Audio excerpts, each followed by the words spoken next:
Hello, magandang araw mga lalabs, mga vayots, magandang tanghali, no? Dito sa Kuwait, magandang hapon, Pilipinas, Luzon, Visayas, at Mindanao, mga kapwa ko, OFWs around all, hello, good morning. At, good morning sa lahat sa iba't ibang panig ng Europe, kasi umaga din ngayon, or tanghali, no? So, yun. Big love shoutout po sa inyong lahat. At ang topic natin ngayon ay, naku po, itong tinatawag ni Maharlika na si Migaon Nograles, or Margarita Migs Nograles, na isang representative ng PBA party list na hindi din naman PBA player, hindi rin naglalaro ng basketball, ay representative na humihimod sa puwet ni Martin Romualdez, no? At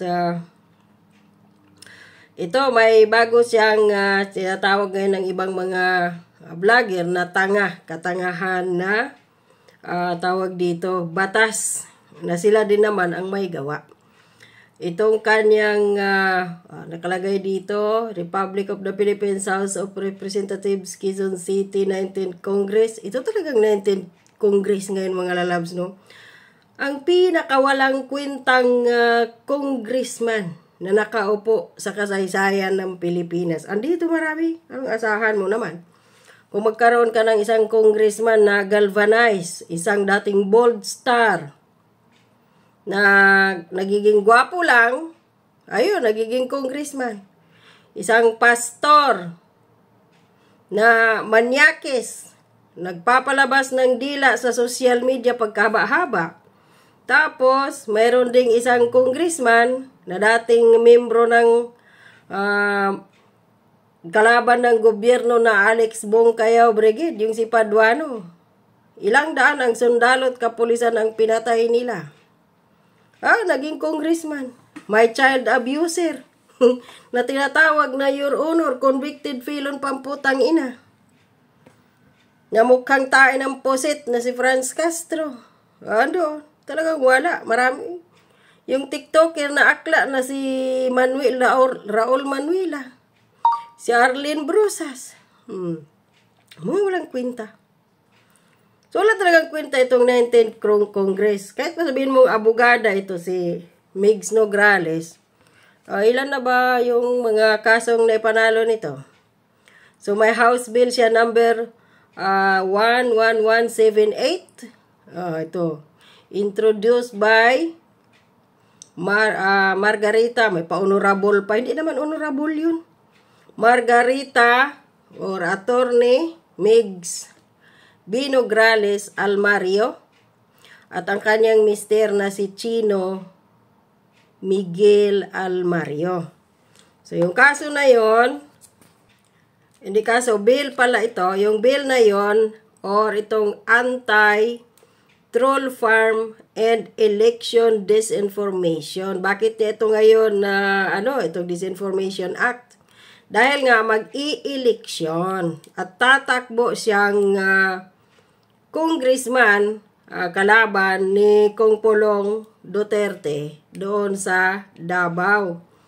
So, ayaw niya na mabisto ng mga vloggers, mga influencers, ang mga pamimigay nila ng mga ayuda patago.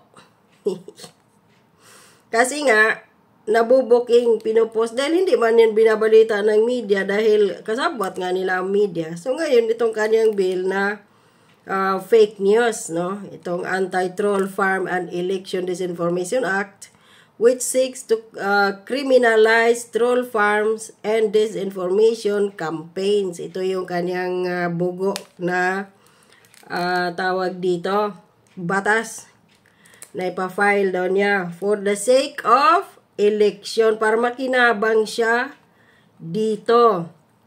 Ngayon, mga lalabs, mga bayot, sino ba ang may maraming troll farm? Aside from Bongbong Marcos, sinabi na niya yan during campaign. Si Martin Romualdez, buhay na patuto. Yan sila ninyo Barzaga. Binulgar na yan ni J. Guevara. Marami silang troll farm na inaalagaan. Diyan sila GDB, diyan sila sila Jared. Yung mga propaganda nila dati, si Sangkay dyan. Yung Talano Gold na yan. O kapag si Bongbong Marcos daw magiging presidente, magaya daw sa tatay niya, golden age daw. O yung dollar daw dati, 1:1. Yan nangyari ngayon kay Bongbong Marcos, yung dolyar at piso. 1 piso na lang din, 1 na lang. 1 piso magiging senior citizen na. Ano ba sabi ni Marcos? The peso is high, the dollar is high because the peso is weak. The peso is weak because the dollar is high. Piso na lang, mag-senior citizen na ang $1.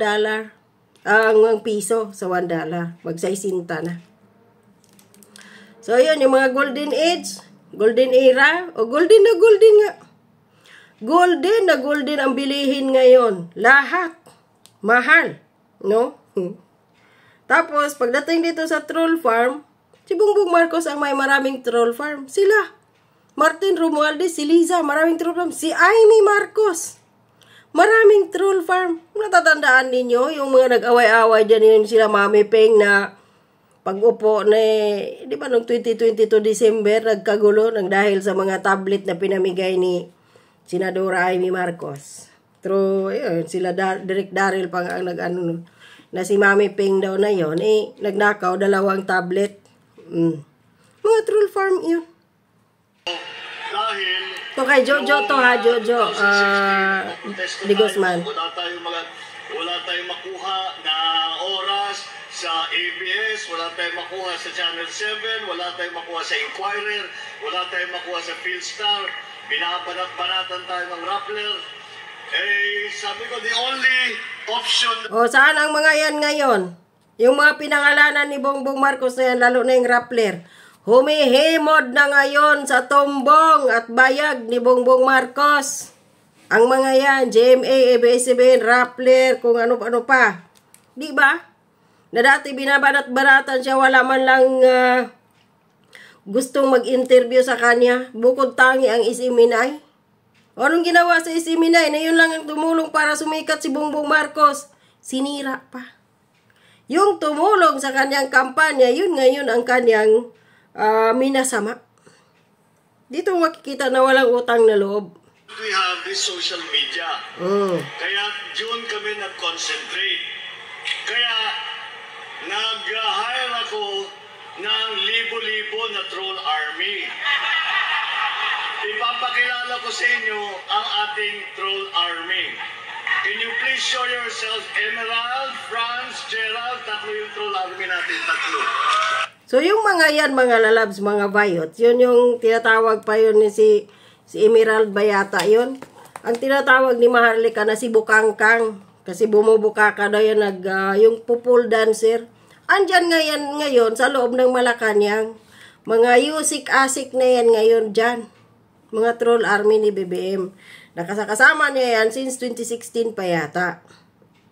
So, sino ngayon ang unang maputukan dito sa batas na ipafile ni Migs Nograles para sa gusto niyang makasuhan yung mga troll army, troll farm na yan na nagpapakalat di umano ng fake news, si Bongbong Marcos.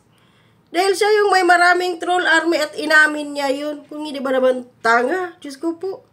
Abogada pa naman, nakakatawa.